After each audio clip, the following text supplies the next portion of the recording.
Bonsoir les amis, bienvenue dans cette nouvelle vidéo, je suis Boris Kimwala. Dans un pays où l'opulence et le confort social qu'affiche l'élite politique au pouvoir au Congo-Brazzaville contrastent avec la réalité de 5 millions d'habitants que compte le pays, dont environ 70% vit dans une pauvreté abyssale généralisée et dans un chômage devenu endémique, de nombreux jeunes en quête d'un avenir meilleur et à défaut de mieux ont massivement répondu à l'appel du gouvernement qui les invitait à prendre part à une campagne de recrutement à ciel ouvert organisée pour justement leur donner une possibilité d'embauche dans la fonction publique, notamment dans l'armée. Plutôt que de trouver du travail, et donc ce fameux sésame qui les aiderait à s'affranchir du sentiment de bon à rien que leur impose malheureusement la réalité de leur quotidien, et bien plusieurs jeunes vont être confrontés à une mort cruelle.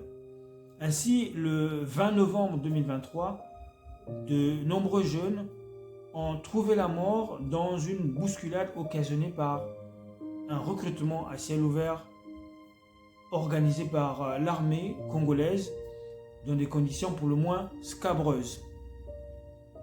Au moment où je fais cette vidéo, donc, la guerre des chiffres est d'ores et déjà lancée, puisque le communiqué fait par le gouvernement fait état d'un bilan de 31 morts, alors que les chiffres annoncés par d'autres observateurs nationaux comme internationaux portent ce chiffre à 40, voire à 50 ou même plus.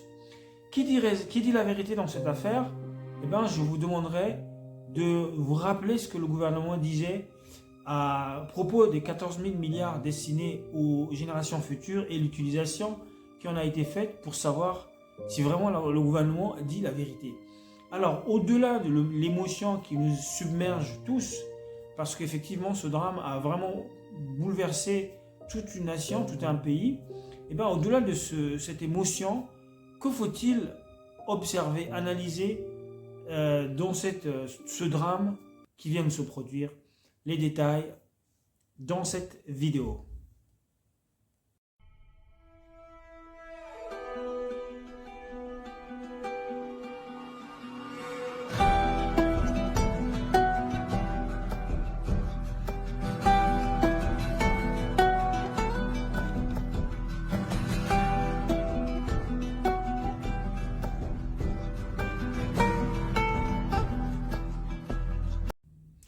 Le drame du stade Orano, du nom du stade qui a malheureusement été le théâtre des événements macabres ayant entraîné la mort d'une trentaine de personnes, est un drame qui vient s'ajouter à une longue liste de calamités et de déboires qui endeuillent le peuple congolais depuis plusieurs décennies maintenant, au nombre desquels on pourrait citer bien entendu Vunguti 1, Vunguti 2.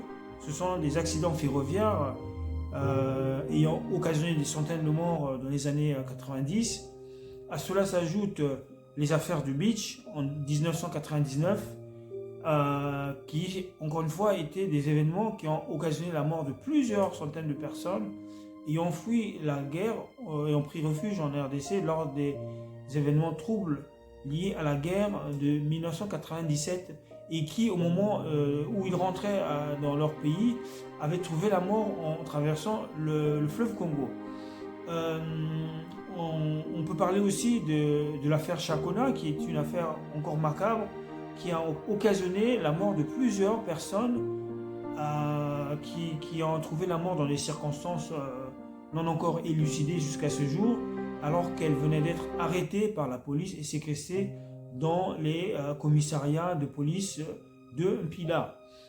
Et donc le dernier drame, on peut rajouter à ça le 4 mars, hein, vous vous en souviendrez, ce sont des détonations, des explosifs, des munitions de l'armée congolaise stockées dans un certain quartier qui, ayant pris feu, a provoqué des morts en cascade en 2012, si ma mémoire est bonne.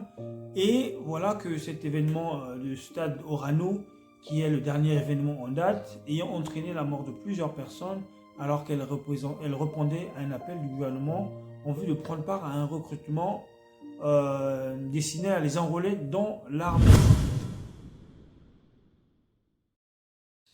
Un peuple a des dirigeants qu'il mérite.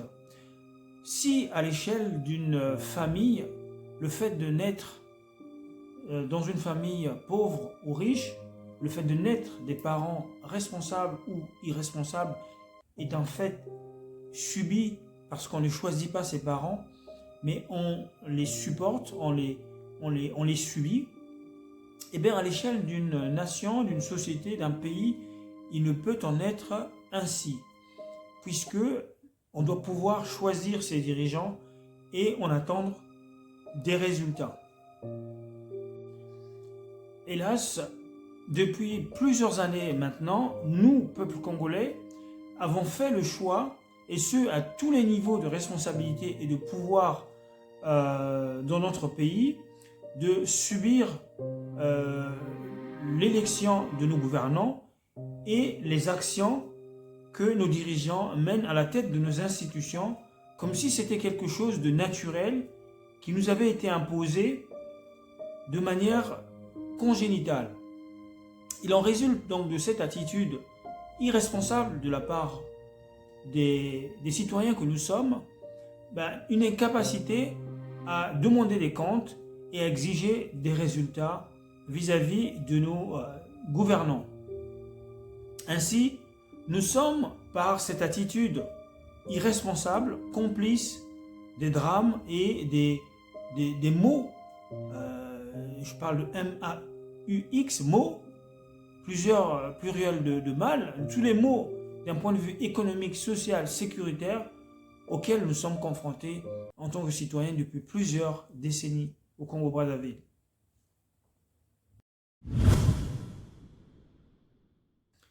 Par conséquent, nous avons normalisé, voire banalisé, le fait d'être privé en permanence d'eau, d'électricité, de soins de santé, d'éducation de qualité, de sécurité. Nous nous sommes habitués à ne pas voir les pensions être payées, les bourses être payées, alors que cela constitue l'une des obligations élémentaires de la part des gouvernants vis-à-vis de leur peuple, vis-à-vis de leurs mandants.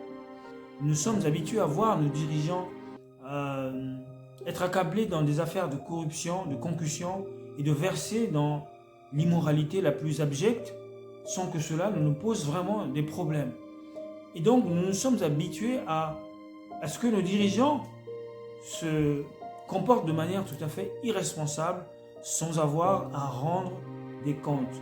Une telle attitude a fait le lit de tous ces problèmes, tous ces maux, toutes ces choses que nous voyons malheureusement revenir sur la face. Nous sommes, de par ce fait-là, un peu complices et responsables de ce qui nous arrive. Que dire donc ? Eh bien pour moi, tous ces événements-là, tous ces drames que nous vivons, toutes ces difficultés que nous connaissons d'un point de vue économique, sécuritaire, social, sont un moyen en fait pour le gouvernement, sont là la conséquence de notre incapacité à réagir. Nous avons par cette attitude laissé s'installer un régime autocratique qui ne s'accommode ni des règles de droit et qui ne répond aucunement de ses responsabilités devant les institutions ou même le peuple. Pas donc étonnant que à chaque fois qu'il y a des drames, que le gouvernement s'en défende en rejetant toujours la faute auprès des citoyens que nous sommes. Ce gouvernement n'a jamais reconnu sa part de responsabilité dans les événements malheureux qui endeuillent le pays. Et cette attitude, elle est cautionnée et je dirais même occasionnée par les citoyens que nous sommes. Et tout ça, normalement, devrait changer. Et donc, le tribalisme, le clientélisme, l'abus de pouvoir, le régionalisme, le repli identitaire sont là autant d'instruments qui divisent le peuple et qui nous empêchent par conséquent d'être unanimes afin d'être capable de proposer une nouvelle offre politique et de contraindre nos dirigeants à marcher dans le sens des intérêts du peuple. En revanche, toutes ces pratiques que je viens d'énumérer sont en même temps générateurs ou génératrices des conséquences dont nous sommes tous les victimes dans la société congolaise et qui sont devenus un dénominateur commun pour nous tous, parce qu'aujourd'hui, toutes les classes sociales qui ne font pas partie de l'élite politique souffrent en fait des manques d'hôpitaux, manque de soins de qualité dans les hôpitaux, manque d'éducation de qualité, manque d'un dynamisme économique capable de générer de l'emploi pour nos jeunes, pour nos enfants, pour nos familles, l'incapacité du gouvernement à payer les impôts et les bourses et toutes sortes de pensions sociales. Voilà, donc nous sommes tous unis, en tout cas du moins d'un point de vue des conséquences que nous subissons, nous pouvons partager le constat que nous sommes tous des victimes dans cette affaire et que nous avons intérêt à lier nos forces et à nous liguer contre tout gouvernement qui ne saurait pas agir dans le sens des intérêts du peuple. Voilà les amis ce que je tenais à dire. Jusqu'à une prochaine vidéo. Portez-vous bien et que la paix soit sur les familles endeuillées. Nous prions pour vous. Jusqu'à une prochaine vidéo. Portez-vous bien. Ciao, ciao.